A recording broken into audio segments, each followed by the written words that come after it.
you.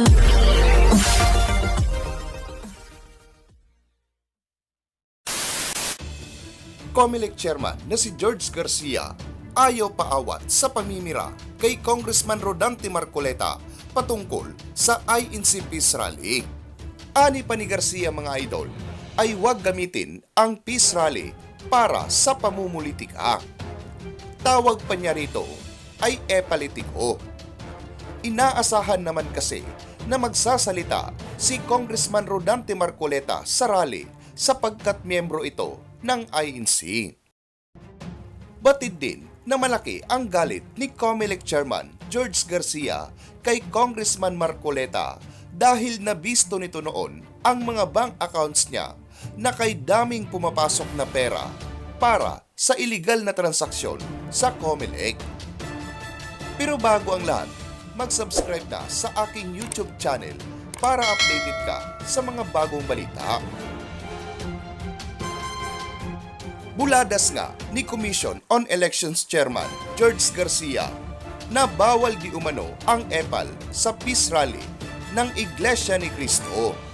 Saad niya ay sana iwasan ng mga kandidato na samantalahin ang National Rally for Peace. Ang nangyayari ngayon ay isang pagsasama-sama para sa pananampalataya at pagkakaisa. Kasapi po tayo sa kapatiran ng iglesia sa kanilang napakabuting hangarin. Hindi po dapat ito sinasamantala ng ilan para sa pansariling kapakanan. Ang atin po sanang pakiusap sa kanila, iwasan maging ipolitiko yang ating mga politiko at kandidato. Paggalang po sa isang napakaayos na aktibidad. Ramdam ng taong bayan na isa si Congressman Rodante Marcoleta sa kanyang mga pinariringgan dahil kasapi ito ng iglesia. Ngunit ang mga banat na ito ni Garcia ay tila bumalik sa kanya dahil buwelta nga ng taong bayan ay siya itong ipolitiko na nagpapagamit sa bangag na administrasyon. Komento pa ng mga netizens, pagkakatiwalaan ka ba, Mr. COMELEC? Baka puro bangag line up ipanalo mo. BFF ka pa naman ni First Lady. Ikaw ang EPAL Garcia, kalaban ni Mr. Cracky Kawatan Romualdez. Tinanggal nyo pati kalaban ng bilas niya. Ganon din. Kayo ang hindi patas maglaro, mga mahinang nilalang. Palibhasa, mga kawatan, kaya takot. Ayusin nyo pamamalakad nyo sa COMELEC. Isa yan sa layunin ng pinaglalaban ng INC. Dapat malinis ang halalan. Wala kayong papanigan. Ikaw ang EPAL Garcia. Yung mga boss mo, tambaluslos at abalos. Ang dami ng gastos na billboard. Okay lang sa inyo. Buhaya ka rin kasi. Gusto ko sana maniwala sa'yo, Mr. Chairman, kaso contradicting ang ginagawa ng COMELEC sa sinasabi mo. COMELEC Chairman, dating abogado ng mga Marcos yan. Kaya nakakatakot ang eleksyon na ito. Sana lang maging patas siya para sa lahat. Meron pong nagkakalat ng balita na di umano'y umatras po ako sa aking kandidatura sa pagkasenador. Isang malaking kasinungalingan po yan. Sapagkat, kagaya po ng nasabi ko, ngayon po ay wala ng atrasan. Ang kanila pong ginagamit ay yung balita noong nakarang eleksyon na kung saan ako'y umatras. Pero ngayon, sinabi ko na po at sasabihin ko pa uli sa inyo ngayon, wala na pong atrasan ngayon.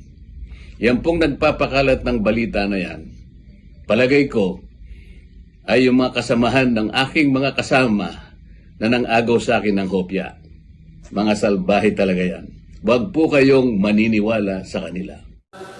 Ang pinakalayunin ng malakihang pagkilos na ating sama-samang isinasagawa sa araw na ito, nais nating katawanin ang nagkakaisang damdamin ng milyon-milyong Pilipino at isatinig ang kanilang pinag-isang mithiin para sa isang mapayapa at nagkakaisang Pilipinas.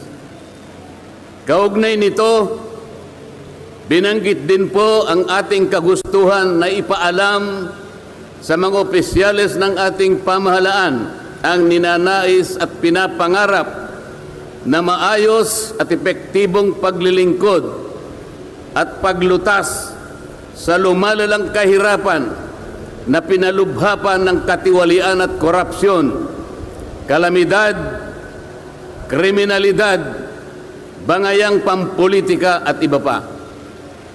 Kinikilala po nating lahat na nagkakatipon ngayon na sa pagkakaisa, kapayapaan at pagkakasundo lamang natin makakamit ang hinahangad na pagunlad at pagsulong ng ating bansa.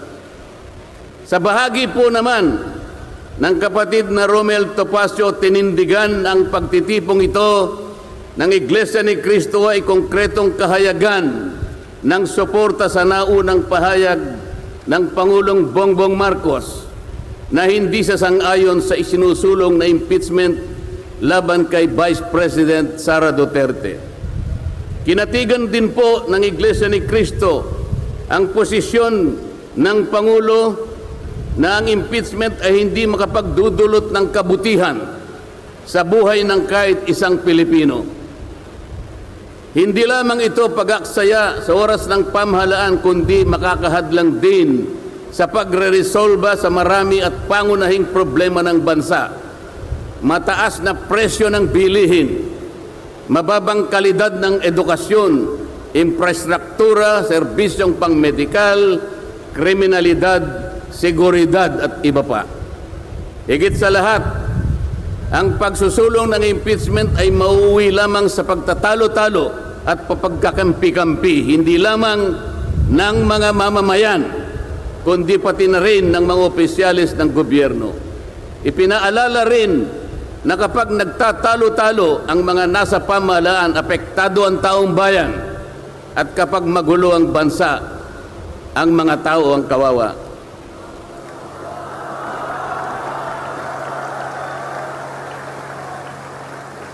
Lagyan po natin ng konteksto ang dalawang pagpapahayag na nauna upang lalong mabigyan ng diin ang kahalagahan ng pagkakaisa, pagkakasundo at kapayapaan sa ikalulutas ng panganib na dulot ng kahirapan dahil sa lumulubhang katiwalian, korupsyon, kalamidad at lalo lamang napabibigat ang buhay at pamumuhay ng ating mamamayan.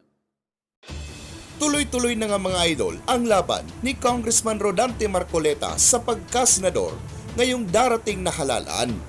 Sana nga lang ay walang gawing iligal si COMELEC Chairman George Garcia para madisqualify si Cong Marcoleta o matalo siya. Mag-comment lamang sa baba at maraming salamat sa panonood.